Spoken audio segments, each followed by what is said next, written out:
Yo, this is B-Boy Fly, you know, from the Boogie Down B in town. That's how we do it, yo. You watching the show, pay attention.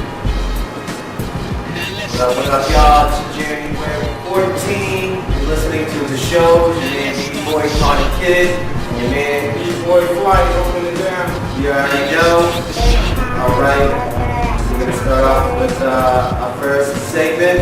We're going to run a couple current events and just holler at them, man, and see what's good, man.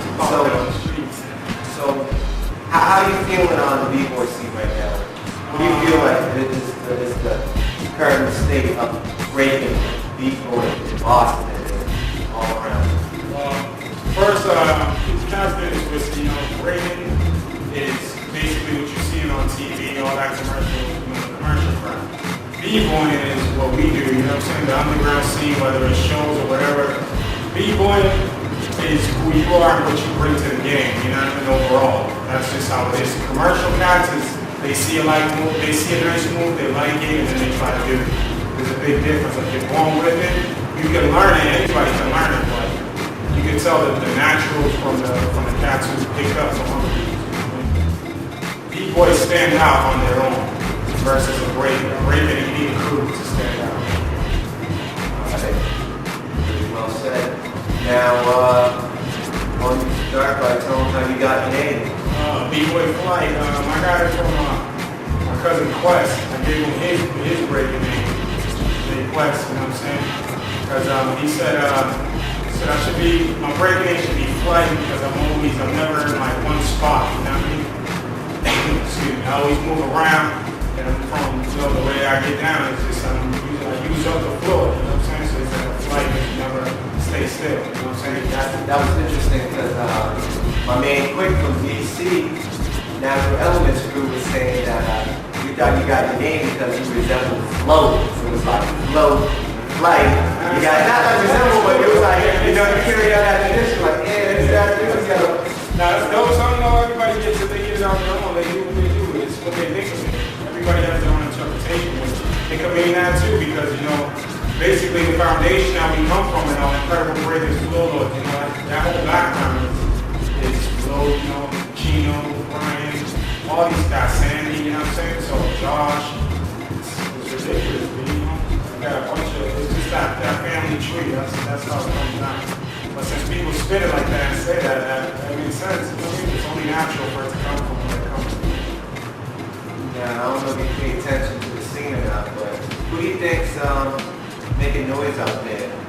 And, you know, it doesn't got to be a U.S. thing. It got to be like all around the world. I like a lot of guys, man. Just right now in the game, I got a couple of years in, so I give more respect to the dudes that are still doing it from way back till now, you know. Like, that's where I really give more credit to. It's cool, you know, there's mad of cats, bro. There's mad of dudes, dude.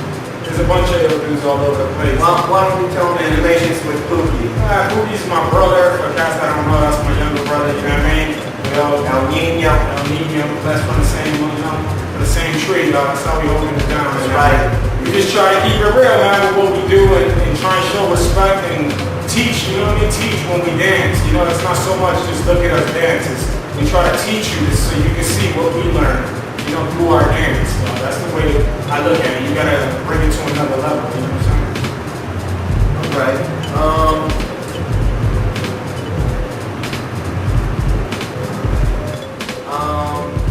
right. What about a couple inspirations?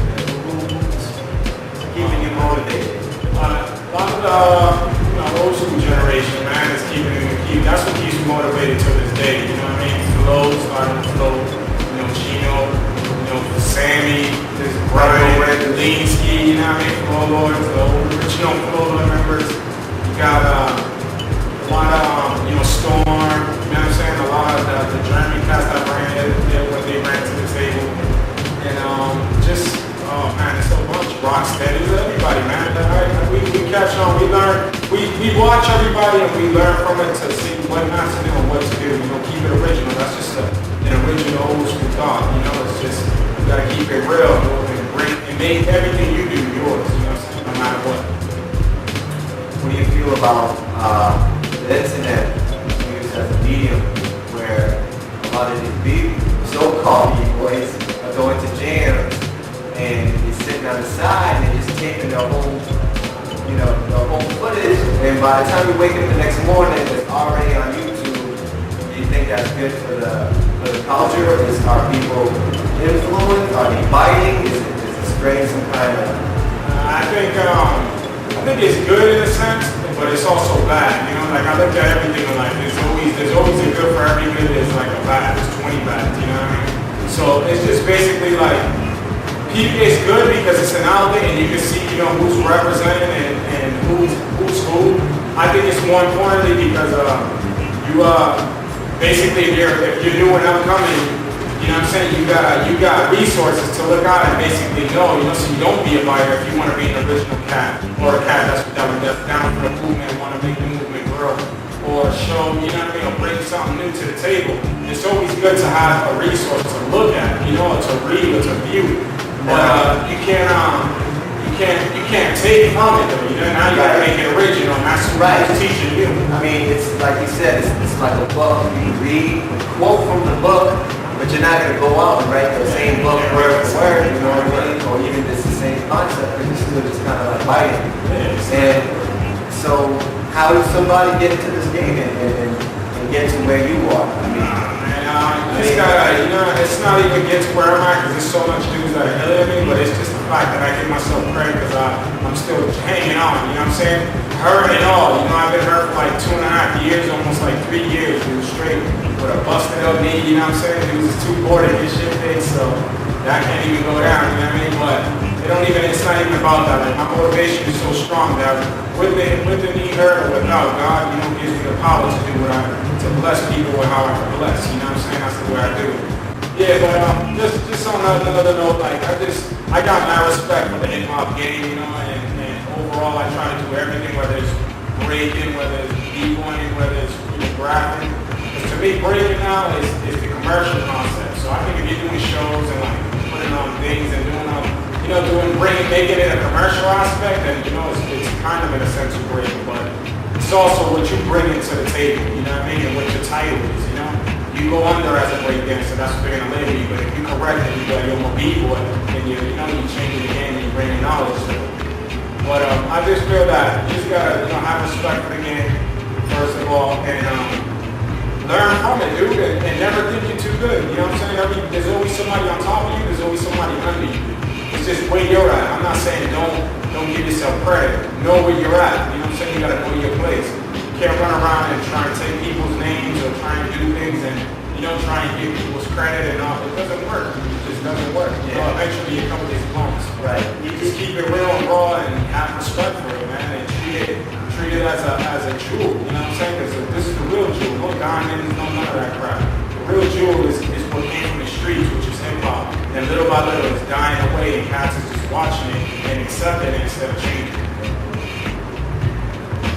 Now, there's some obstacles that really hit you that you have to overcome. Basically, everyone starts into the game, but as we get older, it's harder to commit, and everyone runs into a lot of these situations where they can't continue dancing, or there's other forces pushing against that. Do you go through that? Because I know a lot of people, their family telling them you can't make a living off dancing. So it comes to the push and the grind. That's why, to me, before, like I said, I do shows and I do all that. Like I didn't have respect for the game, and that's just how it is. When you have respect for people, you do it whether through the thick and through the thin. It's like life. It's your shadow, dude. Like it's your pet. You know what I'm saying? Cats ain't got no pets, so your dancing's like your pet, bro. You gotta roll with it, everywhere you go. That's just what you do. So with that in mind, I just try to get through everything as far as like cats not letting you get down in the club if you want to get down, or you can't go to certain jams and like get down because everything is about a competition, or it's just the whole concept. It's just a lot of struggles that you go through. Not being able to practice around dudes because you don't know if they're gonna bite or not. You know what I'm saying? Like it's a whole bunch of stuff. Even the dudes that are cool with you and will give you credit will still go ahead and throw dirt on your name or try and say, oh, you know what? Still bring up, but this